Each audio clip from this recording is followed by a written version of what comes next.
نماز فجر کے بعد سونا کیسا ہے؟ بعض لوگ کہتے ہیں کہ اس سے رزق تنگ ہو جاتا ہے، اس کی کیا حقیقت ہے؟ تو نماز فجر کے بعد سونا گناہ نہیں اور نہ ہی اس سے رزق تنگ ہوتا ہے۔ ہاں، قرآن کریم فرقان حمید میں اللہ تبارک و تعالیٰ نے ارشاد فرمایا وَجَعَلْنَا اللَّيْلَ لِبَاسًا وَجَعَلْنَا النَّهَارَ مَعَاشًا۔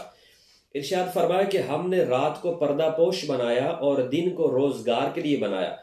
اور دیکھا جائے تو ہم نے نظام قدرت کو بدل ڈالا، رات کو جاگنا دن کو سونا ہم نے اپنا معمول بنا لیا اور اس کو ہم اپنا کمال سمجھتے ہیں، اور اس وجہ سے بعض اوقات نماز فجر قضا ہو جاتی ہے جو کہ یقیناً گناہ ہے۔ ہاں، اگر کوئی شخص نماز فجر ادا کرنے کے بعد سو جائے تو یہ گناہ نہیں ہے، لیکن بہتر یہ ہے کہ وہ تھوڑا سا تسبیح و تحلیل کرے، ذکر الہی کرے، اس کے بعد آرام کرے۔ اس کی وجہ یہ ہے کہ یہ وہ وقت ہے جس کے بارے میں پیارے آقا صلی اللہ علیہ وآلہ وسلم نے برکت کی دعا مانگی، اللہم بارک لی امتی فی بکورہا، عرض کی یا رب العالمین میری امت کے صبحوں کے اوقات میں برکت عطا فرما۔ اب رہا یہ سوال کہ نماز فجر کے بعد سونا تنگی رزق کا سبب ہے، آیا اس سے رزق تنگ ہوتا ہے یا نہیں ہوتا؟ تو یہ سوال اس حدیث پاک کی وجہ سے پیدا ہوتا ہے کہ پیارے آقا صلی اللہ علیہ وآلہ وسلم نے ارشاد فرمایا نوم الصبحۃ تمنع رزقا، کہ صبحوں کی نیند رزق کو روکتی ہے۔ تو اس حدیث پاک کی وجہ سے ذہن میں یہ سوال پیدا ہوا کہ نماز فجر کے بعد سوئیں گے تو تنگی رزق کا سبب بن جائے گا، رزق تنگ ہو جائے گا۔ تو یاد رہے اس حدیث پاک کے دو جواب بزرگوں نے پیش کیے۔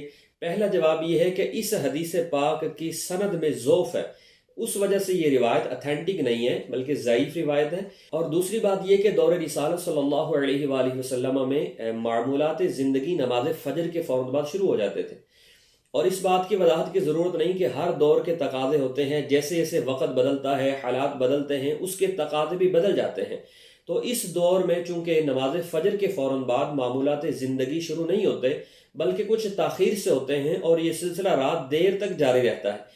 تو اگر نماز فجر کے بعد آرام نہ کیا جائے تو انسان نیند کی کمی کا شکار ہو جائے گا، اور اس وجہ سے اس کے بہت سارے معاملات ڈسٹرب ہو جائیں گے۔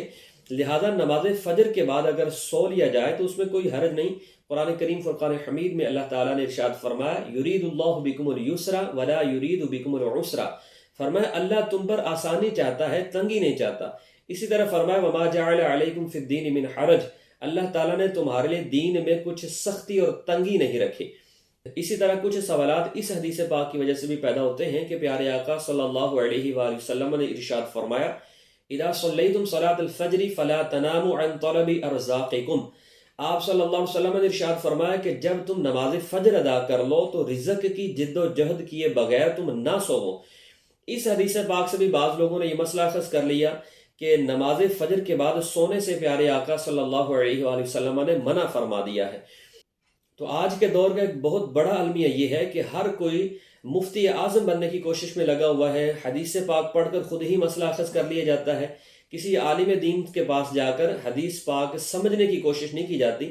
حالانکہ سیکھنے سکھانے کا سلسلہ دور رسالت صلی اللہ علیہ وآلہ وسلم میں بھی تھا، صحابہ کرام علیہم رضوان سے بھی احادیث مبارکہ کے متعلق پوچھا جاتا تھا، اور تابعین بھی صحابہ کرام علیہم رضوان سے پوچھا کرتے تھے۔ جیسا کہ اسی حدیث پاک کے متعلق حضرت سیدنا انس رضی اللہ تعالیٰ عنہ سے سوال کیا گیا کہ حضرت اس حدیث پاک کا کیا مطلب ہے؟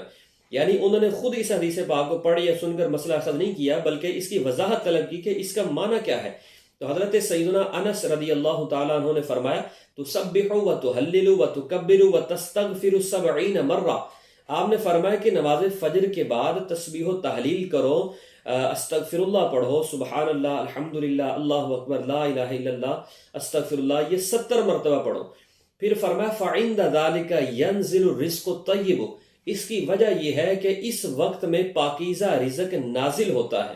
یعنی آپ رضی اللہ تعالیٰ عنہ نے اس کی وضاحت کیا فرمائی کہ نماز فجر کے بعد پاکیزہ رزق اترتا ہے، لہذا اس وقت میں انسان کو چاہیے کہ اس پر چونکہ خاص اللہ کی رحمتیں متوجہ ہو رہی ہیں، خاص اس پر کرم ہو رہا ہے، لہذا اس کا حق یہ ہے کہ وہ بھی اللہ تعالیٰ کا شکر ادا کرے، اس کا ذکر کرے، تسبیح و تحلیل کرے۔